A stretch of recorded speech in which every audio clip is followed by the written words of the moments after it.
बिस्मिल्लाहिर्रहमानिर्रहीम। अस्सलाम वालेकुम। आप यूट्यूब चैनल देख रहे हैं। मैं तवक्कल हुसैन हूँ। जो दो तीन अहम रिपोर्ट्स मैंने तैयार की हैं वो मैं आपके साथ शेयर करने जा रहा हूँ। सबसे पहले मैं आपको बताता चलूँ कि जो कप्तान है, हमारा कप्तान, पाकिस्तानियों का कप्तान, ओवरसीज़ का कप्तान, वो जो इलेक्शन अब हो रहे हैं, हो सकता है ये 2023 में हो या 2024 में हो, इसमें भरपूर तरीके से इलेक्शन लड़ेगा। कुछ लोग ये सवाल करते हैं, मुझसे भी पूछते हैं, फ़ोन कॉल के ऊपर भी पूछते हैं और मैसेज के ऊपर भी पूछते हैं, क्या कप्तान की नाअहली ख़त्म हो गई है। मैं आपको क्लियर कट बताता चलूं कि जो ही ये फैसला आया था उस वक्त कप्तान की नाअहली भी ख़त्म हो गई थी और सज़ा भी मुअत्तल हो गई थी और साथ ही साथ कप्तान को इलेक्शन लड़ने की इजाज़त भी हो गई थी। कप्तान हर हल्के से इलेक्शन लड़ेगा जिस जिस हल्के में उसका जी चाहेगा, और कप्तान की जो स्ट्रेटजी है इसके मुताबिक वो जितने भी पार्टी के लीडरान हैं, जहाँ जहाँ से वो अलग-अलग पार्टियों के वो इलेक्शन लड़ेंगे, उनके मुकाबले में कप्तान खड़ा होगा। लाहौर में अगर इस्तेकाम पाकिस्तान की पार्टी का कोई लीडर खड़ा होता है तो उसके मुकाबले में कप्तान खड़ा होगा।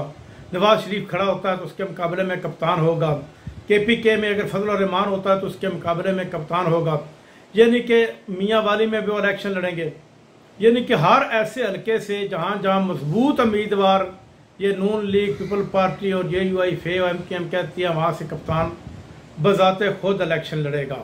और हाई यानी कि आप यूँ समझ लीजिए कि 3/4 अक्सरियत के साथ वो बजाते खुद जीतेगा और बहुत ज़्यादा वोट बैंक लेकर वो कामयाब होगा। और इसके अलावा कप्तान ने यह भी फैसला कर लिया है कि उसकी पार्टी भी इलेक्शन लड़ेगी और उसकी पार्टी को इलेक्शन लड़ने की इजाज़त भी होगी, क्योंकि निगरान वज़ीर-ए-आज़म ने खुद ये बता दिया है कि तमाम सियासी पार्टियों को इलेक्शन लड़ने की इजाज़त होगी, किसी को नहीं रोका जाएगा। अब रही बात कप्तान की, जो है वो कप्तान कब तक जेल से रिलीज़ होगा, ये उम्मीद की जा सकती है। अगर ना भी हो, मैं आपको क्लियर बता दूँ, अगर फ़र्ज़ करो कि ये जो मौजूदा हुकूमत है, निगरान इसके पीछे कोई डोरियाँ और हिला रहा है, अगर ये इस हुकूमत में कप्तान रिलीज़ नहीं होता, अदालतों के फैसलों का हवा में उड़ा दिया जाता है, तो फिर जब इलेक्शन होंगे तो 100% कप्तान की हुकूमत आ जाएगी तरीके इंसाफ की। और तरीके इंसाफ का कोई भी जो आदमी है वो वज़ीर-ए-आज़म बनेगा, इसकी पार्टी से होगा, और जो वज़ीर-ए-आज़म बनेगा वो अपने एग्जीक्यूटिव ऑर्डर के थ्रू भी कप्तान को जेल से रिलीज़ करा सकता है और इस तरह कप्तान जेल से बाहर आ जाएगा। और जो अहकामात हैं वो कप्तान के ही चलेंगे, पार्टी उसके यानी कि उसके हुक्म के मुताबिक ही चलाई जाएगी। और इस तरह कप्तान तरीके इंसाफ जो है वो दोबारा मुल्क में हुकूमत कायम करने में कामयाब हो जाएगी। सदर पाकिस्तान जो आरिफ अलवी हैं, इनको 9 सितंबर को इनकी जो मुद्दत है वो पूरी हो रही है और इसके बाद ये रिटायर हो जाएंगे। और इसके बाद कोई नया सदर सादिक सुजरानी आ जाएंगे, जो चेयरमैन सेनेट है, वो अबूरी सेटअप के तौर पर जो काम करेंगे। जब तक नई हुकूमत नहीं आती और नया सदर नहीं आता उस वक्त तक वो काम करेंगे।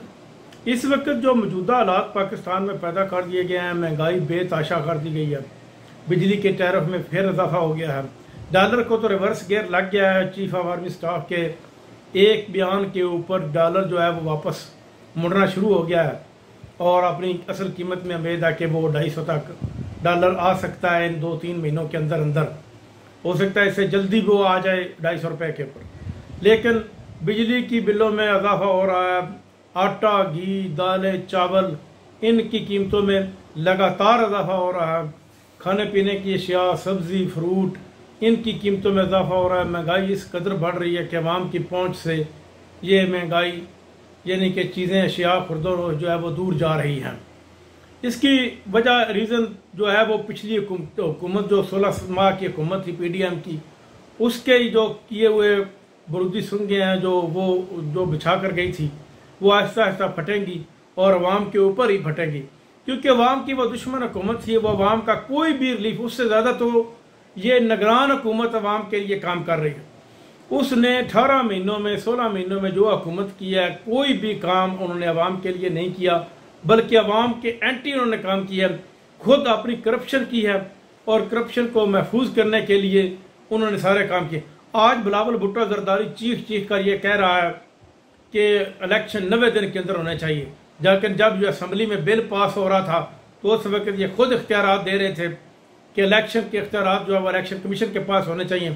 पहले ये ही इख्तियारात जो इलेक्शन अनाउंसमेंट के वो सदर पाकिस्तान के पास हुआ करते थे। अगर ये सदर पाकिस्तान के पास होते तो आज इलेक्शन की तारीख आ जाती, लेकिन अब ये इलेक्शन कमीशन के पास चले गए हैं। इलेक्शन कमीशन तो एक खिलौना है, वो हमेशा किसी के हाथों में खेलता है, वो अपनी मर्जी से तारीख देगा, जब उसका जी चाहेगा वो तारीख देगा। लेकिन आज पीपल्स पार्टी अपने किए हुए पर नादम है और शर्मिंदा है और ये सोच रही है कि हमने गलती की है, हमको ये इख्तियारात इलेक्शन कमीशन को नहीं देना चाहिए। अब इलेक्शन कमीशन का इंतजार करें, जब उसका जी चाहे वो तारीख का अनाउंस करेंगे और उस वक्त वो इलेक्शन कराएंगे। इससे पहले इलेक्शन नहीं हो सकते क्योंकि सारा इख्तियार उसके पास चला गया। अब तक के लिए इतना ही, अपना ख्याल रखिएगा। अल्लाह निगहबान। पाकिस्तान जिंदाबाद।